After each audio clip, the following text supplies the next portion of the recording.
ఇట్లా ఉంటే నిన్న హైకోర్టు గట్టిగానే అరుచుకుంది. మనం ఇదివరకే చెప్పినాం, అరే పిల్లలకు సంబంధించి కనీసం వాళ్ళకు అలా ఫుడ్కు సంబంధించి వాళ్ళు తింటే వాళ్ళకు కడుపు నొప్పి లేచి బాగా అసలు వాంతులు విరేచనాలతోటి వాళ్ళు అస్తవ్యస్తమైతే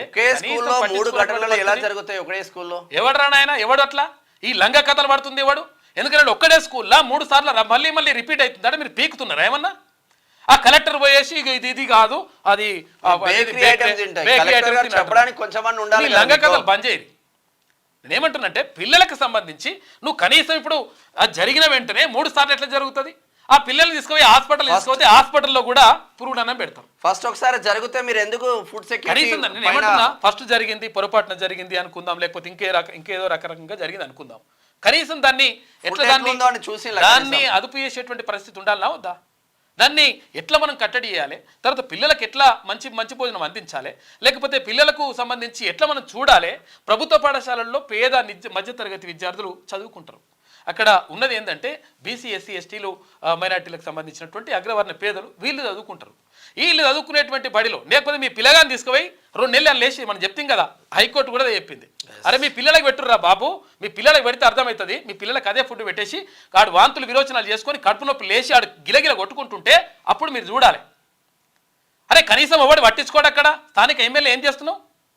లేకపోతే అక్కడ ఉన్నటువంటి మంత్రి ఏం చేస్తున్నావు? దీనికి సంబంధించినటువంటి ఈ మంత్రిత్వ శాఖ మంత్రి ఏం చేస్తున్నట్టు? రాష్ట్ర వ్యాప్తంగా ఉన్నటువంటి స్కూళ్లలో ఎట్టి పరిస్థితుల్లో ఇక్కడ ఏది గురుకుల పాఠశాలల్లో కానీ లేకపోతే ఇక్కడ సంక్షేమ హాస్టల్లో కానీ ఇక్కడ కేజీబీవీల్లో కానీ చదువుతున్నటువంటి విద్యార్థులకు ఒక భరోసాని ఇవ్వాల్సిన అవసరం ప్రభుత్వం పైన ఉంటుంది. అరే దీనిపైన మాట్లాడుకోవడం దాంట్లో ఎంత వస్తుంది, దీంట్లో ఎంత వస్తుంది, ఇవే కథలు. మొత్తం కమిషన్ల మళ్ళీ అహంకారం పెరిగిపోతుంది. పోయినసారి అహంకారం పెరిగిపోతేనే ఎవరు పని అయిపోయింది, కేటీ రామారావు పని అయిపోయింది. కేటీ రామారావు ఇప్పుడు అట్లా అటు ఇటు పట్టుకొని తిరుగుతున్నాడు. అది మీ పరిస్థితి అటువంటి తెచ్చుకోకండి. ఎందుకనంటే అక్కడ సంక్షేమ హాస్టల్ని తనిఖీ చేయాల్సిన అవసరం ఉంటుంది. తర్వాత వాళ్ళకు విద్యార్థులకు ఎటువంటి ఫుడ్ అందుతుంది, వాళ్ళకు ఎటువంటి విద్య అందుతుంది, లేకపోతే మొత్తం కూడా బిల్డింగ్లన్నీ కూడా పుచ్చిలుంటి పడిపోతుంటే వాళ్ళు ఏ క్షణం ఎట్లా అవుతుందో తెలియనటువంటి భయోందోళన చెందుతూ ఉన్నారు విద్యార్థులు. ఇక తల్లిదండ్రులు ఎట్లా పంపిస్తారు గవర్నమెంట్ స్కూళ్ళకి? గవర్నమెంట్ స్కూల్లో పంపించాలంటే ఇటువంటి పరిస్థితి ఉన్నది. తర్వాత ఇక్కడ ఉపాధ్యాయులకు సంబంధించి పూర్తి స్థాయిలో నియామకాలు ఉన్నాయి. సరే ఇప్పుడు కొంతవరకు ఇంకా ఈ ప్రభుత్వం కొంతవరకు నియామకాలు చేపడతా ఉంది. అది కొంతవరకు ఊరటించేటువంటి అంశం. ఏది ఏమైనప్పటికీ అవస్థాపన సౌకర్యాలు, వాళ్ళకు కావాల్సినటువంటి బెంచీలు కానీ వాళ్ళకు కావాల్సినటువంటి బిల్డింగ్స్ అంటే వాటిని సరి చేయడం కానీ లేకపోతే వాళ్ళకు ఉన్నటువంటి పరిస్థితి బాత్రూమ్లు ఏర్పాటు చేయడం కానీ కనీసం మూత్రం పోవడానికి అరే ఉచ్చవేయడానికి కూడా తవ్వలేకపోతే ఏం లాభం? అమ్మాయిలు అబ్బాయిలు అంటే బయటికి పోతున్నారు, అమ్మాయిల ఆడపిల్లలు అక్కడ ఏంది పాపం ఆడపిల్లలందరూ నిల్చొని అక్కడ మధ్యలో చేసిందంటే ఇది ప్రపంచంలో ఎక్కడ కూడా జరగదు. ఇంత దౌర్భాగ్యమైనటువంటి దుర్మార్గమైనటువంటి పరిస్థితి ఉండదు. ఇది గతంలో బీఆర్ఎస్ ప్రభుత్వం చేసినటువంటి పాపమే అయి ఉంటుంది. ఎందుకంటే గతంలో వాళ్ళు నిజంగా ఒకవేళ వీటన్నిటిని సెట్ చేసి ఉంటే ఇటువంటి పరిస్థితి ఉంటుంది. మళ్ళీ వాళ్ళు వచ్చి ఎగురుతారు. ఇప్పుడు ఏమంటారంటే సందు దొరికింది అని చెప్పేసి వచ్చి ఎగురుతారు. మీరు చేసిన పాపమేరా బాబు? 10 సంవత్సరాలు సరూర్ నగర్ అట్లుంటే 450 మంది విద్యార్థులకు ఆడపిల్లలు ఉంటే వాళ్ళకి ఒక్క బాత్రూమ్ కూడా లేదు. నేనే పోతే 540 మంది పిల్లలు ఉన్నారు మెదక్ స్కూల్లో ఉన్నారు. అక్కడ ఆ పరిస్థితి. కాబట్టి 100% ప్రభుత్వం వీటిపైన దృష్టి పెట్టాల్సిన అవసరం ఉన్నది. తర్వాత అక్కడ హాస్పిటల్కి వెళ్ళిన వాళ్ళు భయభ్రాంతులకు గురవుతా ఉన్నారు. ఈ కార్పొరేట్ హాస్పిటల్ దోపిడీని అరికట్టాల్సిన అవసరం ఉన్నది. దాన్ని కూడా నియంత్రించుకుంటున్నారు దరిద్రులు. ఇక్కడ స్కూళ్ళకు పోతే ఆ స్కూళ్ళల్లో అంటే ప్రైవేట్ స్కూళ్ళకు పోతే వాడు ఇష్టం వచ్చినట్టు స్కూళ్ళు కానీ కాలేజీలు కానీ ఇక్కడ ఇంజనీరింగ్ కాలేజీలు కానీ మెడికల్ కాలేజీలు కానీ దోచుకు తింటున్నాయి. కనీసం ల్యాండ్ ఏది ఫీజు రెగ్యులేటరీ యాక్ట్ తీసుకోవాల్సిన అవసరం ఉందా లేదా?